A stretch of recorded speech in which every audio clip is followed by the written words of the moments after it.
Hey guys, thanks for watching. Let's go inside and let's see what's happening today.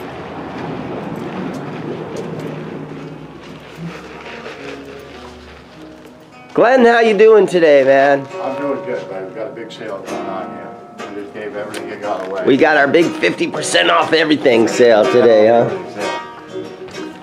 All right, well Glenn, he's a great guy and he always brings us really good stuff to look at. What'd you bring in today, Glenn? 1975 Strat. 1975. That's a one owner. It's got all the case candy. I think the warranty book is getting old though. But it's in decent shape.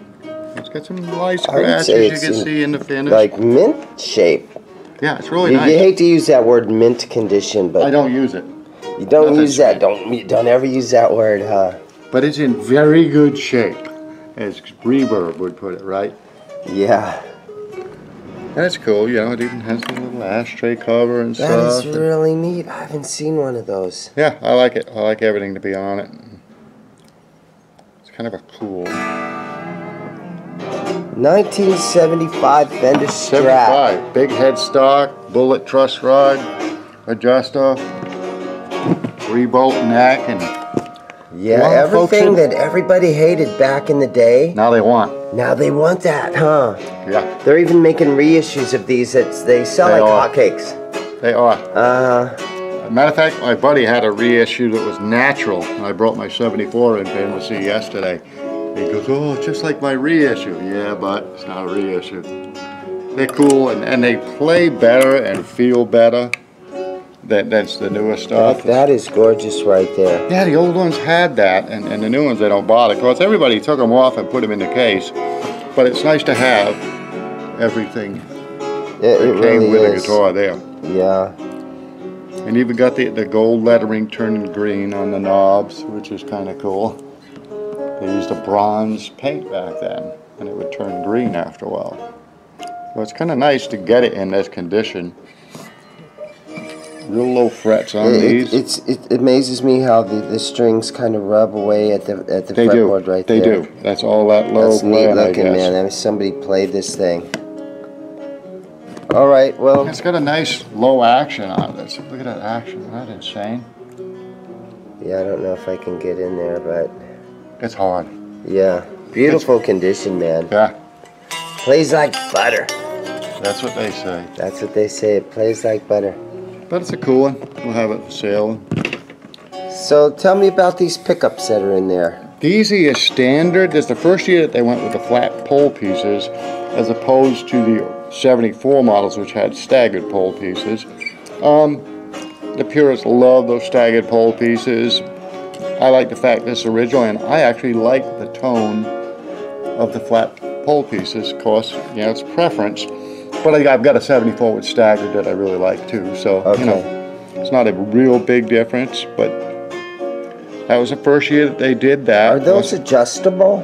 The pickups, the poles? Yeah. Any pole is adjustable. Okay. All you gotta do is put the pickup over and tap it and it'll move. You can actually adjust your own pole pieces on any pickup just about. And are those dipped in like beeswax or anything like that? Are these the kind of pickups that are dipped? No, these old Fender pickups are not. That was Gibson that did all that, huh? Yeah, Gibson potted their pickups. A lot of guys pot them, or they'll just aluminum foil out the cavity and stuff to stop, you know, that 60 cycle hum from or feedback. You know, this one here actually, nobody did anything. It's actually. So other than the wear right here on the fretboard, there's like no fret wear at all?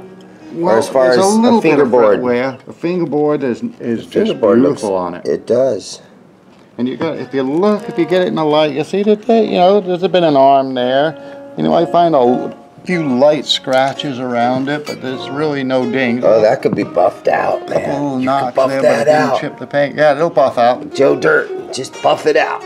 Yeah. Oh yeah, I see some buckle rash right there. Yeah. Well, it's not buckle rash. It's not true to wood, but I mean, it's a 75. Yeah. Just in the finish. It's in the finish. Uh-huh. It was a one owner. Wow. You got some right here on the Yeah, end. that's too bad, but hey, that looks... For 75, Yeah. I'm pleased with this one. And this is that old bullet truss rod. Yeah, bullet truss rod. A lot of people don't like them. I kind of like them. They're okay. You don't have to worry about it stripping inside. If you do strip it, take the pliers, put it off, screw a new one on. It was kind of neat for that. Good guitar. 5-position switch. And the nut, is it bone? No, this is not bone. I think they used plastic back then. Some form of plastic. I'm not sure exactly. Never been changed out or anything, huh? No, this is the way it came. The guy didn't play it enough to where he had to change it out and stuff. He didn't. He was an older guy, and he just played around with it. It was his guitar, and then he moved down to Florida and asked me if I wanted to buy it. And I was like, hey, I'll take it. Good guitar. With the case candy and stuff, and the tremolo arms, everything there. It's kind of really a fun So in the guitar. 70s, did Fender use bone nuts just straight from the factory? No, they did not. That'd be an like upgrade, a nylon huh? nut they had back then. They had like a plastic nylon kind of thing. I think once CBS took over, you know, things changed. But I played Strats with bone nuts, believe me. 50 Strats and stuff, and they were really nice. This one here? This is in the middle of the CBS owning the Fender company. The Yes, CBS Corporation. It's definitely a CBS, and some people don't like that, but I got to be Columbia honest. Broadcasting, or what exactly is CBS? It was Columbia, well, I don't know who the heck it was. Yeah. And you'll notice it's got the, see the bevel on the pickguard? You see a lot of these old vintage Strats, and it's got the newer narrow beveled pickguard, but if you'll notice it's got a wide bevel where it goes down. That wide bevel pickguard is 70s pickguard. And now you try and find a 70s pickguard, oh boy, see what that's going to cost you. It's getting crazy. It really is. Nice guitar though. And they didn't use the Fender stamped saddles back then. These are the 70s they didn't. And these are called block saddles? Yeah, they're just a milled saddle. They're chromed over. You know what? In the 70s, they did good. People, you know, I like the old bent type saddle. It kind of looks nostalgic. But these are cool. These things stand up like forever. Good saddles. Like any other Strat, you know, if you sweat on this screw here, you know, it's going to get stuck.